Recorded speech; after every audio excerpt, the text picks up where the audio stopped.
արտաքին միջավայրի մասին։ Գիտեք, ես ուզում եմ մեզ բոլորի շիշեցնել հապկ երկրներից մեկի ղեկավարի հայտարարությունը Բելարուսի նախագահ Լուկաշենկոյի, որը ասում էր, որ ինքը մասնակցել է 44-օրյա պատերազմի նախապատրաստմանը ընդդեմ Հայաստանի։ Եվ նա ասում էր, թե Հայաստանը ոչ մեկի պետք չէ։ Հիմա այդ նույն մարդը ոտուձեռ է ընկել, թե Հայաստանը գնում է Եվրամիություն եւ ակտիվացրել է իր այստեղի գործակալին, որ նա Հայաստանը շղթայի այնպես, ինչպես շղթայված էր Հայաստանը 2018 թվականից։ Ես ուղիղ ասեմ, ես ոչ միայն Հայաստանը այս պահին չի պատրաստվում դուրս գալ ԵԱՏՄ-ից, այլև ես ԵԱՏՄ միակ պաշտոնյան եմ, որ միևնույն ժամանակ անդամ է երկու բարձրագույն կառավարման մարմինների։ Այդ լծակները ես պատրաստվում եմ օգտագործել եւ կօգտագործեմ, դրա համար ունեմ բոլոր լծակները, որ մասնավորապես Լուկաշենկոն ԵԱՏՄ-ն չկարողանա օգտագործել Հայաստանի դեմ։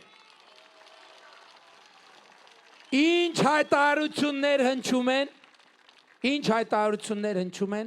դրանք սին հայտարարություններ են։ Նրանք,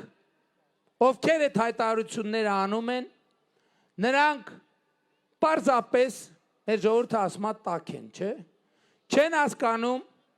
որ նրանք փորում են Եվրասիական տնտեսական միության գերեզմանը։ Բարից բուն իմաստով։ Բայց ես ընտրություններից հետո կվերադառնամ, հիմա արձակուրդի մեջ եմ, առաջիկա նիստին մասնակցելու է Հայաստանի վարչապետի պարտականությունները կատարող փոխվարչապետը Եվրասիական տնտեսական միության։ Ես հունիսի 7-ից հետո ձեր մանդատը ստանալու պարագայում եւ ձեր մանդատը ստանալուց հետո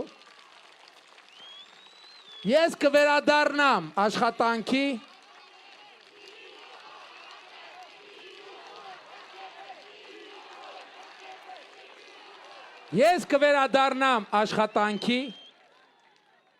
եւ դուք կտեսնեք, որ այն բոլոր տագնապալի հայտարարությունները, որոնք արվում են, կչեզոքացվեն։ Մի անգամ ես մի հայտարարություն եմ արել, այդ շատ ծանրան նստել, մինչև հիմա շատ ծանրությամբ հիշում են։ Ասելով, հեղափոխական իրավիճակ էր, ժողովուրդը փողոցում էր, հրապարակներում էր 100 հազարավոր մարդիկ։ Եվ նրանք այդ պայմաններում ուզում էին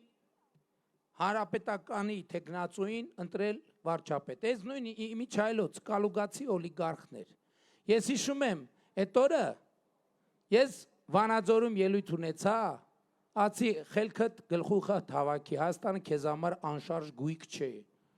որ վարձով տաս եւ հանձնեց։ Այն ժամանակվա հարվածը, որ ստացավ, հերիքեց նրան, որ 8 տարի խելքը գլուխը հավաքած պայի, չնայած պարզվեց մանկապարտեզից այդ ընթացքում հոսանքա գողացել։ Այս մի հարվածը, որ ստացավ, հավիտյան խելքը մնալու է գլուխը, որովհետև ես նախորդ անգամ ասել եմ, որ պետության համը մնալու է բերանում, բայց այս անգամ ասում եմ, որ ժողովրդի հարվածը այս անգամ ճակատին հավերժ դաջվելու է։ Եվ այդ հարվածը չի անցնելու։ Ես դրա համար ասում եմ, պատերազմի եռագլուխ կուսակցությունը իրենք չեն հասկանում, որ փորում են Եվրասիական տնտեսական միության գերեզմանը։ Ես նրանց խորհուրդ եմ տալիս ետ կանգնել այդ ճանապարհից։ Իհարկե ես կվերադառնամ Եվրասիական տնտեսական միության ձևաչափ, ուղիղ կնայեմ գործընկերների աչքերին, բոլոր փաստարկները կդնեմ սեղանին եւ ես ձեզ ասում եմ, որ որևէ խնդիր չի ծագելու։ Բայց մյուս կողմից ես ասում եմ, այդ որ Լուկաշենկոն ասել է, թե Հայաստանը ումա պետք, այդ հայտարարությունը պետք է ունենար քաղաքական հետևանքներ։ Եվ դրա քաղաքական հետևանքը հետևյալն է. Հայաստանի Հանրապետությունը այլևս որևէ իրավիճակում առանց այլընտրանքի չի մնալու, որևէ իրավիճակում։ Մենք չենք լինելու մի ճանապարհի հույսին, մենք չենք լինելու մի դաշնակցի հույսին, մենք չենք լինելու մի խողովակի հույսին։ Այսօր մենք արդեն ունենք երկաթուղի արևելքից արևմուտք, մենք ունենք ախալքալակ կարս երկաթուղին բացվեց օրեր առաջ Հայաստանի համար, նրանից առաջ Ադրբեջանի տարածքով էր երկաթուղին բացվել, շուտով բացվելու է Թրիպը, մեր երկրի տարածքով անցնելու է գազամուղ այդ թվում, մենք այդ տրանզիտի հաշվին ունենալու ենք մեր սեփական գազը եւ այդ տրանզիտի համար մեզ վճարելու են գազով, մենք զարգացնելու ենք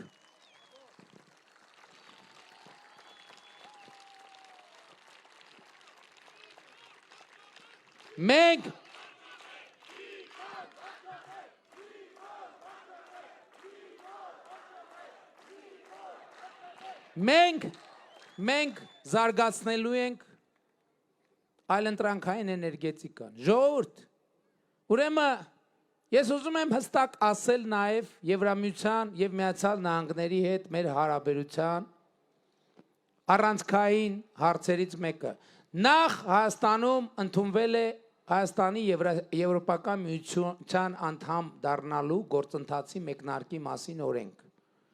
Եվ քանի դեռ Հայաստանը կարող է միևնույն ժամանակ լինել եւ Եվրասիական տնտեսական միության անդամ եւ շարունակել բարեփոխումները եվրոպական ստանդարտին հասնելու, մենք այդ ճանապարհով գնալու ենք։ Այն պահին, երբ որ կգա ընտրություն կատարելու պահը, մենք ընտրություն կկատարենք, բայց մենք ասելով դուք կկատարեք ընտրություն։ Բայց ես ձեր առջև իմ ամենամեծ ծառայությունը այն է, որ դուք այլընտրանք ունենաք, այնպես չլինի, որ որևէ մեկը այլևս Հայաստանի մասին չի կարող ասել, թե Հայաստանը ումա պետք, Հայաստանը ուր կարող է գնալ։ Այսօր Հայաստանը ունի միջազգային իր չափով, պետք է չի չափազանցնել եւ դարձնել եսիմինչ, բայց այսօր Հայաստանի Հանրապետությունը դառնում է խաղաղության խաչմերուկ։ Այսօր Հայաստանը պետք է կենսականորեն պետք է թե արևելքին, թե արևմուտքին, թե հյուսիսին, թե հարավին եւ թե հյուսիսը, թե հարավը, թե արևելքը, թե արևմուտքը պետքա լավագույն առաջարկը անեն Հայաստանի ժողովրդին եւ Հայաստանի ժողովուրդը կընտրի, կկատարի իր ընտրությունը։ Մենք այլևս կոնֆլիկտի փակուղի չենք, մենք խաղաղության խաչմերուկ ենք եւ Հայաստանի Հանրապետության ժողովուրդը ունի ընտրություն եւ ունենալու է ընտրություն։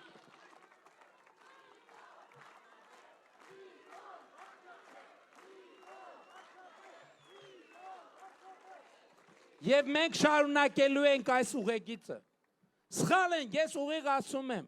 սխալ եք վարվում հարգելի գործընկերներ, սխալ եք վարվում ինչ-որ սպառնալից ակնարկներ անելով, սխալ եք վարվում ուղղակի, որովհետև որովհետև Հայաստանի Հանրապետությունը այլևս պլեջի հույսի մնաց, պլեջը ծիպուլ, էլի, ծիպուլ, պլեջ, պլեջի հույսին գտնվող պետություն չի, որ ասեք, վայ, կարտոշկեն կարող է 7 դրամ թանկանա, և դրա արդյունքում Հայաստանի ժողովրդի ճնշումը բարձրանա։ Հայաստանը այլևս ոչ թե հազարների ու 10,000-ների երկիր է, Հայաստանը այլևս միլիարդների և տրիլիոնների երկիր է։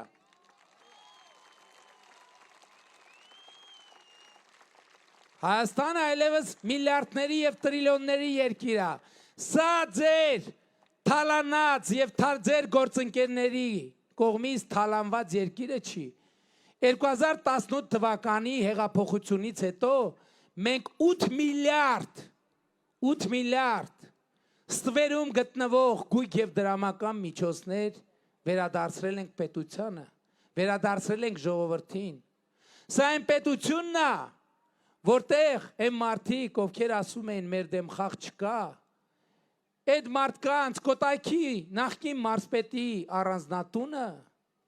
Առինջ գյուղում գտնվող այլևս իր սեփականությունը չի, ժողովուրդ, ձեր սեփականությունն այլևս, ձեր սեփականությունն է, առաջիկայում Արարատի ցեմենտի գործարանը դառնալու է պետական, հետո բա ճնշում Արարատի ցեմենտի գործարանի աշխատողներին։ Ես ձեզ թույլ եմ տալիս, որպես Հայաստանի Հանրապետության վարչապետ, հակազդել ձեր իրավունքների պաշտպանությամբ ցանկացած ճնշման։ Ընդհուպ կարող եք հրապարակային ակցիաներ անել, ես ձեզ երաշխավորում եմ։ Հիշում եք Զանգեզուրի պղնձամոլիբդենային կոմբինատում, երբ որ ասում էին, որ մարդկանց ճնշում են, ես ասացի, որ Զանգեզուրի պղնձամոլիբդենային կոմբինատի այդ ճնշողներից ոչ մեկը չի աշխատելու։ Այդ նրանք արդեն մի ամիս հետո իմ ասածից մի ամիս հետո արդեն ոչ մեկը չէր աշխատում։ Մինչև այսօր աղերսագրեր են գրում ինձ,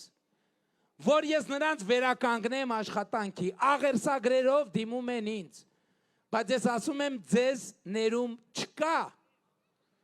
ոնց բոմբ եղել եք, նենց էլ բոմբ պիտի շարունակեք մնալ։ Ես այսօր զգուշացնում եմ Արարատի ցեմենտի գործարանի պաշտոնյաներին, ովքեր փորձում են աշխատողներին ճնշել։ ԶՊՄԿ-ի ուժեղ տղեկին տեսեք, ձեզ խղճացեք։ Դուք ձեզ դաժե աղերսագիր գրելու հնարավորություն չեմ տալու։ Դուք մկանցակին 10 թուման եք տալու, այսօր ես ձեզ խոստանում եմ դա, այնպես որ ձեռքներդ հեռու Հայաստանի Հանրապետության քաղաքացուց, բայց նաև Հայաստանի Հանրապետության քաղաքացին պետք է գիտակցի իր ուժը, որովհետև Հայաստանում այլևս այդ մարդիկ ոչ ամենազոր են, ոչ ուժեղ են, ոչ էլ միակ տղամարդ են, այդ մարդիկ ոչինչ չեն որոշում, այդ մարդիկ ոչինչ չեն որոշում։ Հայաստանի Հանրապետությունում իրենք այլևս չեն կարող որոշել ձեր ճակատագիրը, դուք կարող եք որոշել իրենց ճակատագիրը։ Ընդհանրապես ես ուզում եմ, որ մենք գիտակցենք, որ եկել է այն պահը, որ Հայաստանի քաղաքացին պետք է գիտակցի իր ուժը, պետք է գիտակցի իր արժեքը և պետք է տեր կանգնի խաղաղությանը 2026 թվականի հունիսի 7-ին գնալով ընտրական տեղամասեր և գործելով հետևյալ տրամաբանությամբ։ Ընտրություններ 2026-ին քվեարկում ենք, ընտրություններ 2026-ին քվեարկում ենք, ընտրություններ 2026-ին քվեարկում ենք, բայց պետք է նաև արձանագրել, որ այդ քվեարկությունը ինքնանպատակ չէ, դա պաշտոնի և աթոռի կռիվ չէ, սա պայքար է հանում պետության, հանուն անկախության, հանուն ապագայի, հանուն խաղաղության եւ պետության, անկախության, ապագայի եւ խաղաղության ճակատագիրը կախված է մեկ մարդուց, ընդամենը մեկ մարդուց, եւ այդ մեկ մարդը դու ես, եւ այդ մեկ մարդը դու ես, եւ այդ մեկ մարդը դու ես, եւ այդ